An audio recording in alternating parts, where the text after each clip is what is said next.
acerca da palavra do Cristo para uma igreja. Epígrafe pessoal, carta à igreja em Pérgamo, Apocalipse capítulo 2, verso 12, 13 e 17.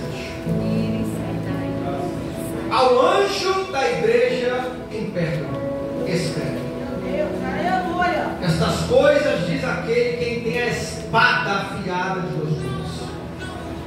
Conheço o lugar em que habitas, onde está o trono de Satanás, e que conservas o meu nome, e não negaste a minha fé.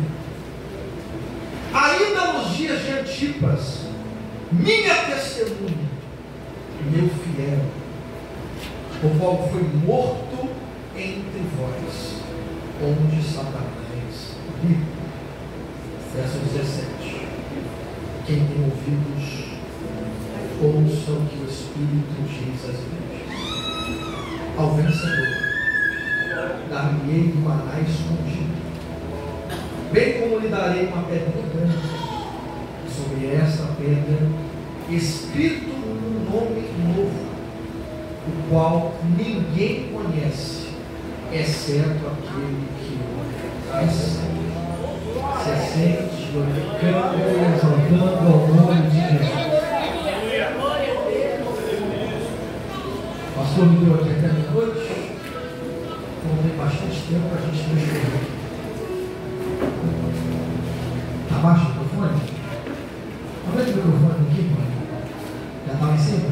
Se não está mais no microfone, né? A gente vai seguindo aqui, glória a Deus. Tem alguém que ouviu a palavra aqui mais uma vez? Queridos, eu compilei o texto de Mateus ao texto de Apocalipse, porque o texto de Mateus é uma menção do próprio Cristo sobre aquilo que ele haveria de estabelecer sobre a terra. Cristo veio, cumprindo a promessa dos profetas, e ele veio trazer salvação, mas além de salvação, ele veio reunir o povo que recebeu essa salvação e que transmitiria essa salvação aos demais. Então, o livro de Mateus, capítulo 16 e 18, é exatamente isso. Cristo, ele vira para Pedro e diz assim: Pedro, não foi a carne e o sangue que te revelou, mas foi o Espírito.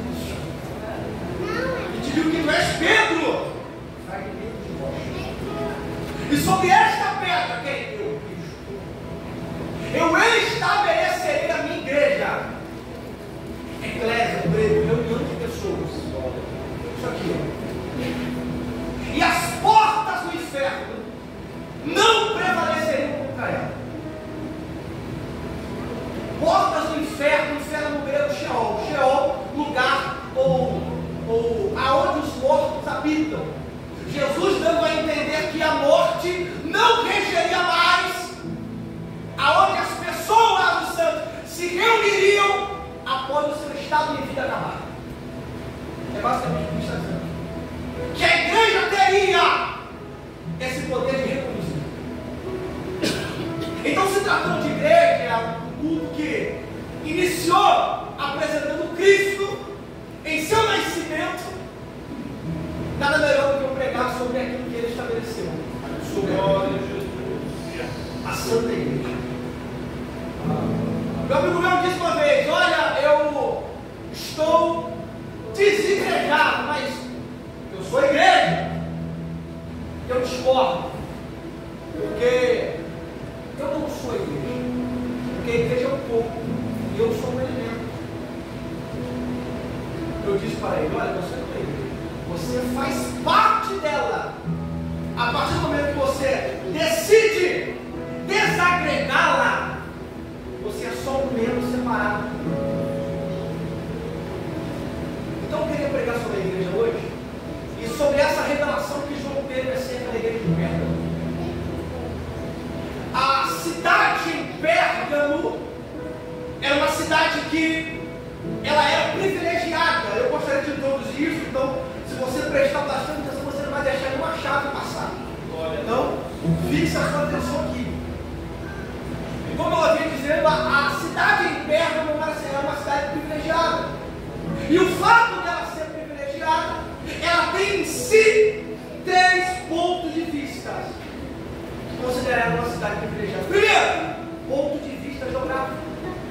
A igreja em Pérgamo era uma das 7 igrejas da Ásia Menor. Pérgamo localizava-se onde hoje é a Turquia. E a sua posição geográfica favorecia a sua segurança. Porque ela era conhecida pelos visitantes como a fortaleza. Por que a fortaleza, Israel? Porque ela se localizava assim numa montanha de 300 metros. Então, diante de um período onde as guerras eram constantes, você ter uma cidade, ou habitar uma cidade onde a visão te privilegia de ataques, já te traz alguma vantagem.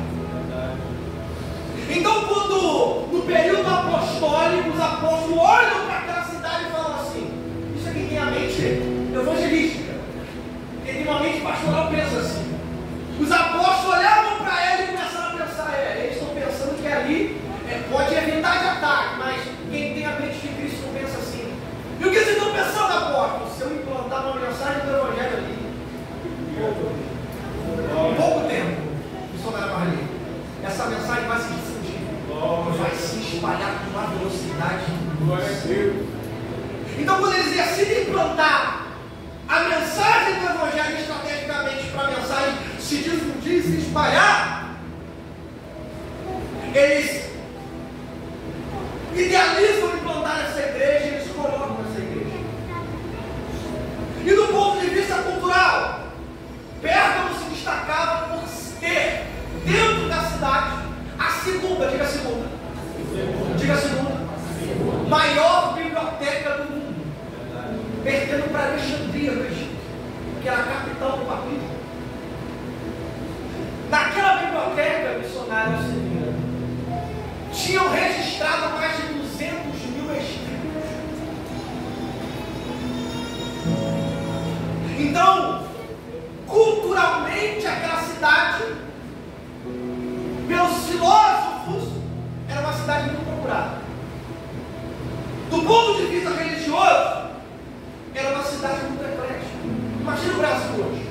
Aqui se cultua o que quer, faz o que quer, aonde quer, do jeito que quer, na maneira que quer. Era uma cidade onde se cultuava o que quisesse, se fazia o que quisesse, adorava o que Deus quisesse, da maneira que quisesse.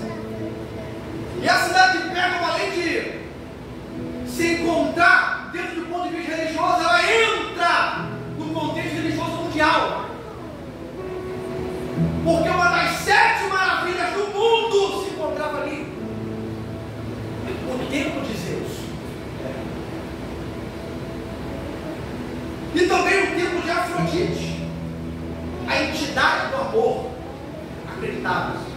Como também o templo de Esculápio, o deus serpente. E o que cultuava esse Deus? Os seus sacerdotes eram médicos. E eles se reuniam naquele templo para buscar cura ou sabedoria para curar. Eles se reuniam naquele templo a fim de adorar uma divindade que se assemelhava a uma serpente, buscando cura ou sabedoria para curar. E até os dias de hoje, essa doutrinação de que o Deus serpente traz em si uma sabedoria para curar entra em nosso contexto, onde a medicina é representada por um símbolo. E este símbolo é uma haste, e o que rodeia essa haste é uma. Nada contra a medicina. É porque a doutrina, ela vem vindo dos tempos. E vai entrando no nosso meio, às vezes passa despercebido. Só que hoje vocês sabem. Glória a Deus. Considerando também que Pérgamo foi a primeira, participe, diga assim, primeira cidade romana a estabelecer um culto ao imperador romano vivo. Augusto César mandou abençoar. Ele olhou para a pedra e falou assim: eu vou estabelecer tudo, porque eu já tenho poder, eu já tenho fama. Agora eu quero ter o que Deus tem, eu quero ser adorado. Então Pérgamo foi a primeira cidade a estabelecer um culto ao imperador romano chamado Augusto César. E ele estabelece o seguinte: uma vez por ano, uma vez por semana, diga assim, uma vez por ano.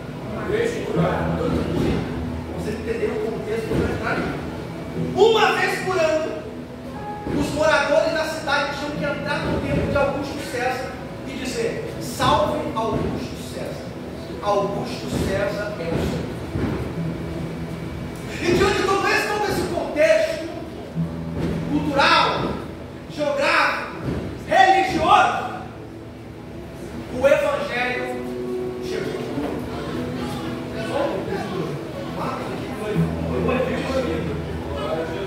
Diante de todo esse contexto, aonde se adora o que quer, faz o que quer, da maneira que quer, do jeito que quer, prostituições, difamações, do sistema moralmente caído, o Evangelho chegou. Aleluia! Aleluia! Glória a Deus! De um lado, o povo se gaba, que tinha uma biblioteca com mais de 200 mil livros. Em contrapartida, tinha um povo que tinha acabado de chegar e está dizendo: nós não temos uma biblioteca, nós temos somente um livro, vários escritores, somente um autor. Glória a Deus! E sobre este livro, vidas são curadas, vidas são transformadas, vidas são salvas. E este livro é o maior best-seller de vendas de toda a humanidade. Em contrapartida, tem um povo que se gaba, que os seus médicos e curandeiros vão ao templo cultuar Esculápio, buscando por cura ou sabedoria para curar. Do outro lado, tinha um povo que tinha acabado de chegar e dizendo: nós não cultuaremos Esculápio. Por quê? Porque quando nós oramos em nome de Jesus Cristo de Nazaré, não há morto que ressuscite, não há doente que volte à sua realidade. É no nome de Jesus. Quando escreve essa palavra, de um lado tem um povo que está dizendo: nós somos a primeira cidade que estabeleceu um culto ao imperador romano vivo. Em contrapartida, um povo humilde que acabaram de chegar está dizendo: o nosso Deus não é cultuado somente por homens, porque na presença dele os serafins o rodeiam dizendo: santo, santo, santo é o Senhor dos exércitos, e toda a terra está cheia.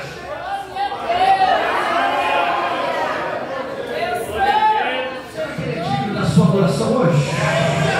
Será que ele é digno? Eu não vou forçar nada aqui, eu vou deixar, se você quiser adorar, mas o contexto de culto é quem vem e adora.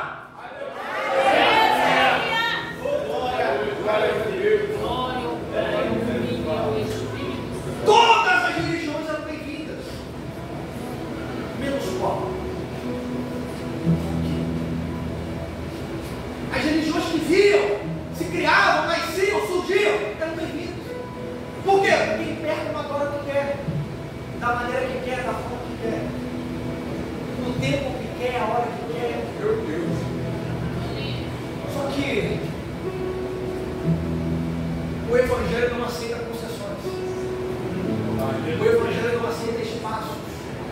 A igreja não se divide com o sistema mundano desse mundo. Essa é a diferença. Talvez você pense: por que as religiões não são perseguidas no Evangelho? Porque o Evangelho não entra nesse sistema. O Evangelho não se assemelha. O Evangelho não abre espaços. O Evangelho não te divide. Ser cristão é não dividir a sua adoração com ninguém. Aleluia! Então naquela cidade tudo era nisso. Você podia adorar quem quisesse: hinduísmo, islamismo, catolicismo e um monte de ismo.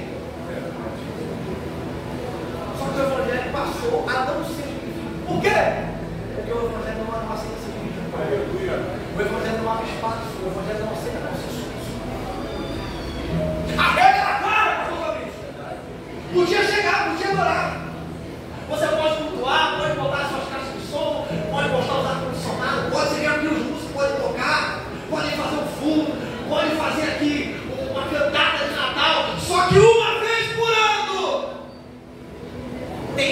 entrar no santuário de César Augusto e cultuá-lo. As religiões politeístas pensavam, nossa, eles podem cultuar, é só entrar ali, tranquilo, dá para viver, dá para levar. Só que quando chega no Evangelho, ele fala, olha, o sistema aqui é assim, vocês podem entrar, podem cultuar Deus, podem pular, rodar, correr, rolar, mas uma vez por ano. Tem que entrar no tempo ali. A igreja olha e fala assim, não. A igreja olha e fica assim, não. Por que não? Porque o evangelho que a gente vive nos separa daquilo que é mundano. O evangelho que Cristo estabeleceu me separa do sistema e do que aquilo que o sistema está idealizando. Mas aí Pérgamo está dizendo, olha, é só uma vez. É só uma vezinha. A gente está dizendo que vocês podem cultuar, vocês podem adorar, vocês podem pular, mas é só uma vez. Pode orar, pode adorar, pode pular, pode pregar, pode cantar, mas é só uma vez por ano. Pode tomar um copo de cerveja, é só uma vez. Depois bota a Bíblia no braço e vem para a igreja. Deus perdoa. Pode tomar uma vida devassa diante do mundo, do sistema, mas porque eu sou crente, eu boto o terno e vou para a igreja porque Cristo me ama.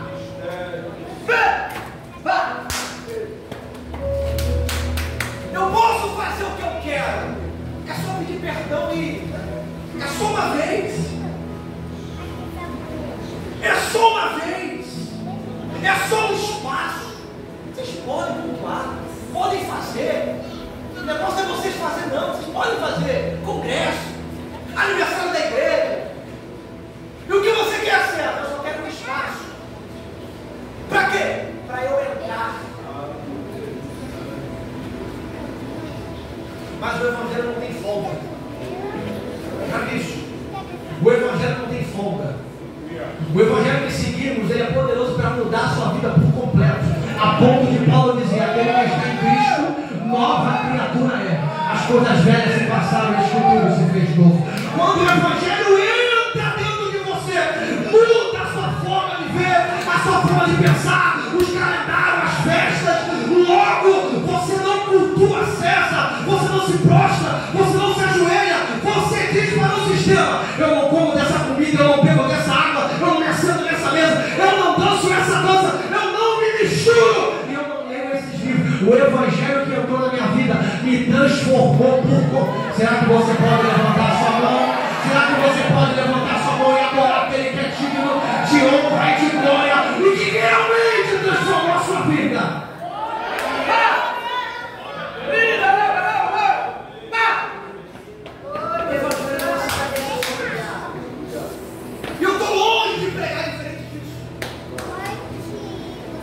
Nossa, eu ia pregar uma mensagem aqui, Leandro.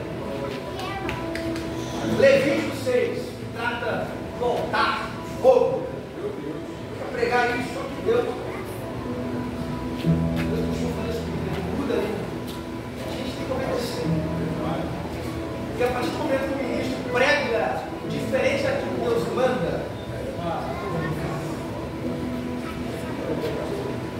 logo quando eu decido me alinhar aos princípios do evangelho, eu não abro concessões. Eu tenho meus compromissos.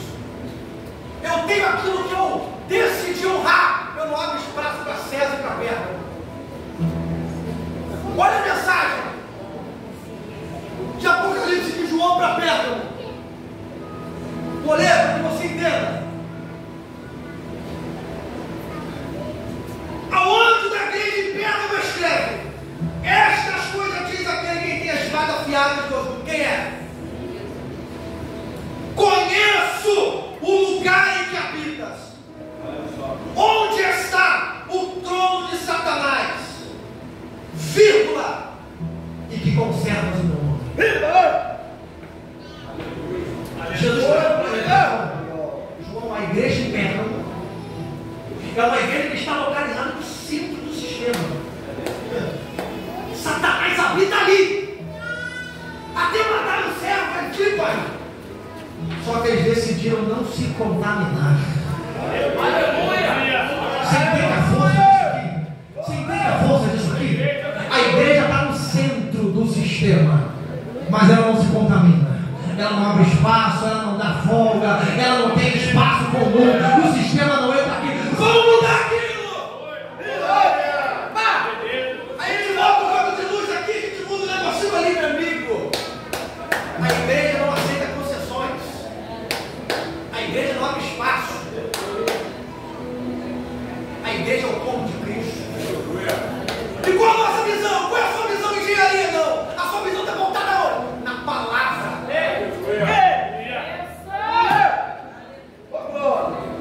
Precisamos atualizar. É Cristo que precisa buscar a igreja logo. Vamos atualizar a Bíblia, vamos atualizar o culto. A liturgia muda, o pastor mudou, o pastor com a visão. Meu amigo, a igreja não aceita espaço. Deus honra aquilo que Ele estabelece. Se Cristo estabeleceu um pastor, uma igreja, uma doutrina, siga ela até o final. Ele está acabando o gole aqui, mas eu vou continuar pregando assim.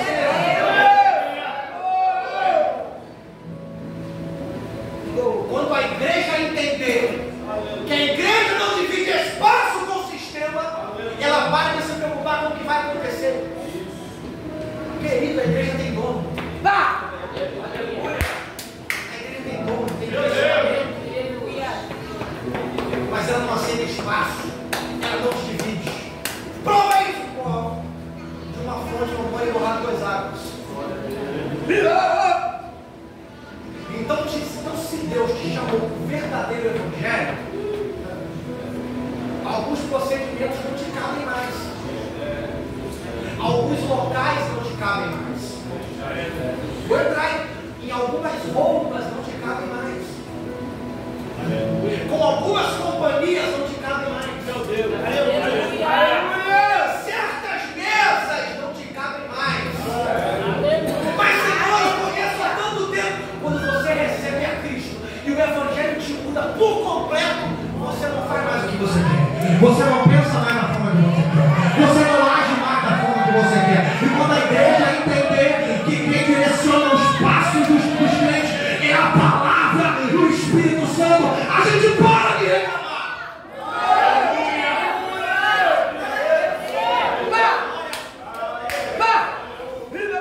A cobrança aqui é lá em casa. É lá em casa. Eu estou pregando uma mensagem sólida, uma mensagem sólida para o corpo. Só que eu vou precisar entender que a igreja o Evangelho não aceita dividir. O Evangelho não aceita dividir espaço de você comum. Ou você é ou você não é. Aí é aqui na escola não é mais. Aí é aqui no trabalho não é. Isso não é Evangelho. Porque se você está em Pérgamo, está cultuando, é crente, e abre espaço para Augusto César, você é crente. Porque Augusto César quer em todo momento buscar uma brecha para ele entrar dentro da igreja e começar a controlar aquilo que nós definimos ser culto. Será que você pode declarar para sua carne ouvir e para todos ouvir que quem rege a tua vida é Jesus Cristo? Eu vou dar 10 segundos para você dizer isso. Pode levantar a mão, pode pular, pode. Que você não pode deixar de expressar a tua vontade, a tua oração, os seus anseios. O Evangelho não aceita brecha, ele não aceita espaço. E quando os ministros e as ovelhas entenderem que pregador não é coach, que púlpito não é balcão de negócio, que Bíblia não é um livro de autoajuda, que dízimo e oferta não é barganha, que oração não é fórmula mágica e que culto não é entretenimento, a gente começa a entender.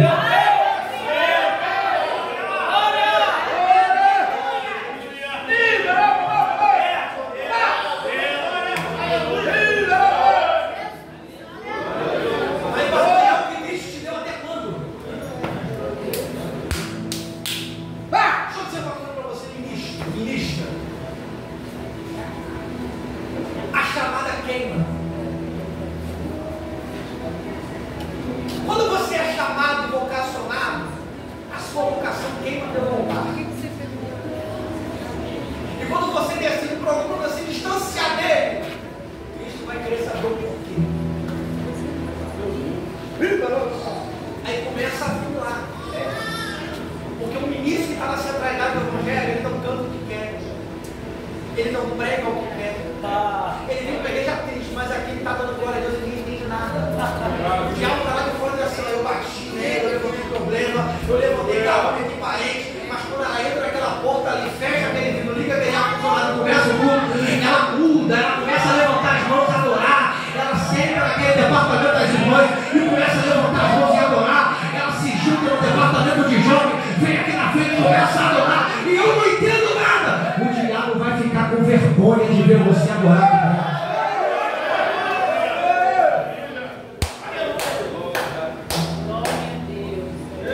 Não aceita concessões. Meu Deus. Nós somos a igreja arrependida. E estamos localizados no centro do trono de Satanás. O trono de Satanás é um trono físico, sim, metafísico. Quando você interpreta o trono de Satanás como um sistema que rege o Brasil ou o mundo, você entende que o que prega é confiscado. O que você prega é revisto. O que você fala pode ser usado contra você. Mas quando você compreende também que a igreja tem dono e que a palavra que o ministro prega não é dele, sim de Cristo, você entende que quem cuida de você e te guarda. Oh, meu Deus.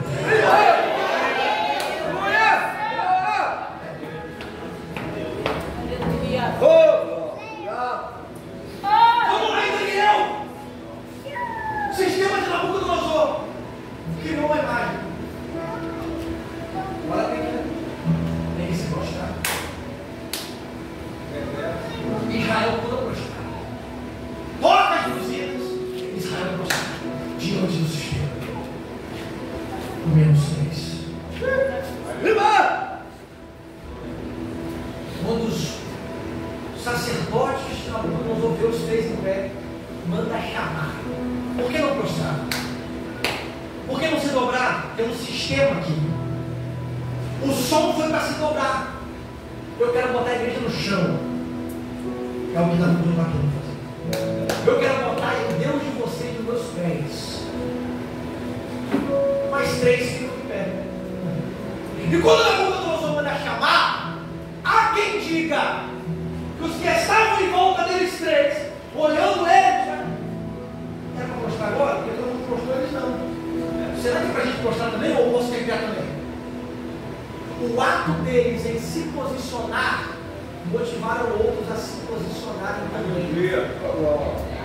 Então você começa a entender que quando você se posiciona como servo, quando você se posiciona como servo, você não só estabelece uma aliança forte com Deus, mas você motiva quem está caído perto de você. O sistema quer ir para a igreja. O sistema quer o espaço para poder andar sobrenaturalmente. Só que aqui o sistema não encontra espaço. Porque o evangelho que vivemos não aceita concessões, não há espaço, não há brecha, não há buraco. Aqui a gente adora em espírito e em verdade. Aqui a gente não depende de fulano para cultuar, a gente não depende de ciclano para cultuar. Aqui o que se prega é a palavra, a gente não precisa idealizar culto, inovar, fazer aquilo, levantar o seu quê. Aqui é o Espírito Santo que faz o que quer.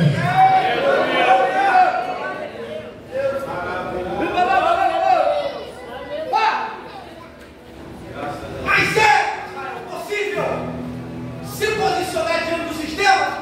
Sim. Conheço as suas obras. E vocês estão localizados aonde Satanás habita. E mesmo assim, mataram até Antipas, mas vocês se recusam a se prostrar. Vocês se recusam a abrir espaços. Sinal que o Evangelho fez uma obra completa. Evangelho é obra completa. Ah, mas ele está se libertando. Evangelho é plenitude. Evangelho é mudança total. Conversão. Você pode falar na fé? Eu não vou passar do horário, eu vou te abençoar. Aleluia! Aleluia! Ih, vai lá! Vá! Israel! Só Deus sabe como está o Brasil agora. Leis estão sendo propostas, criadas, estabelecidas. O governo não é favorável para a igreja. Meu querido, deixa eu dizer algo. Quando a igreja de Cristo precisar de política, a gente volta a conversar. O período em que a igreja mais cresceu na Bíblia foi o período em que Deus estabeleceu perseguição. Deixa criar, deixa bater. Sabe qual é o problema? Que as outras religiões vão abrir espaço. O Evangelho não abre concessões. Aleluia! Aleluia! O Evangelho não abre concessões. Igrejas têm aberto espaços e eles têm se estabelecido dentro dos cultos a ponto de forçar os pastores a realizarem casamentos homossexuais, a receber membros em pecado e a fazerem coisas que moralmente não deviam, porque abriram espaço, abriram concessões. Mas para a alegria da igreja, eu louvo a Deus, porque tem uma igreja, tem um povo que decidiu não abrir espaços para Satanás e seus irmãos. E aqui se faz aquilo que o Espírito Santo determina. O pastor é o dirigente, mas ele sabe que quem guia é o Cristo Jesus. Então, se você se encontra nessa situação hoje, em que você se sente dividida, essa é a hora de você entrar na centralidade do Evangelho. Chega. Não é amanhã, não é depois da manhã, é hoje. Deixa eu dizer alguma coisa aqui que não está sendo mais dito por medo, mas a gente tem coragem de dizer: o pecado, o inferno ainda é real. E se em pecado você se encontrar dividido, se Cristo voltar hoje, você vai para o inferno. Mas eu conheço um que no madeiro foi transpassado. O seu sangue sarou toda a humanidade receber. Que está disponível para romper essa divisão, essa separação, essa concessão que foi aberta. Diga isso, Romanos 3, o Evangelho. Está fraco, diga de novo, o Evangelho não aceita concessões. Aleluia! Feche seus olhos. Eu vou orar aqui nesse momento. O Evangelho é poderoso. Ele conseguiu penetrar uma cidade onde o trono de Satanás estava estabelecido e difundiu a mensagem do Cristo naquela cidade, a ponto de fundar uma igreja lá. Então não diga que alguém é impedido de receber essa salvação. Nossa, aquele ali, já orei tanto, mas não. O Evangelho tem poder. Aleluia! Nada mais forte que o sangue de Jesus Cristo. Então eu vou orar por você. E conforme eu for orando, se tiver alguém aqui que de alguma forma abriu uma concessão, abriu um espaço, vem aqui na frente. Vá! Porque esse espaço vai ser tirado hoje. Essa concessão vai ser tirada agora. Vá! Senhor, nesse momento, queremos convidá-lo aqui. A tua igreja se encontra unida em oração, Senhor. Todo espaço, toda posição seja tirado agora em nome de Jesus. E que a mensagem do Evangelho seja a primazia em nossos corações. Que todo espaço, toda brecha, toda aquela lacuna que foi aberta seja fechada agora em nome de Jesus. Meu Deus! O Evangelho não aceita espaço. A nossa mentalidade tem que estabelecer que o sistema desse mundo quer a todo momento afligir o corpo, mas o corpo tem uma cabeça que vela pela igreja. Tem um Espírito que intercede por nós com gemidos inexprimíveis. Tem um Deus que do alto dos céus olha para a igreja e diz: sobre a igreja, o corpo do meu filho, eu derramo uma unção diferenciada. Então, em nome de Jesus, estabeleça um pacto conosco que nunca deixaremos de viver aquilo que o Senhor tem proposto para nós, e que o Evangelho seja prioridade para as nossas vidas. E dizemos em alto bom som que o Evangelho não aceita concessões. Ele não nos divide comunhão. Ele nos separa para nós sermos inteiramente dele. Te agradecemos em nome de Jesus. Eu agradeço a minha oportunidade. Deus vos abençoe em nome de Jesus. Isso, as palmas do outro.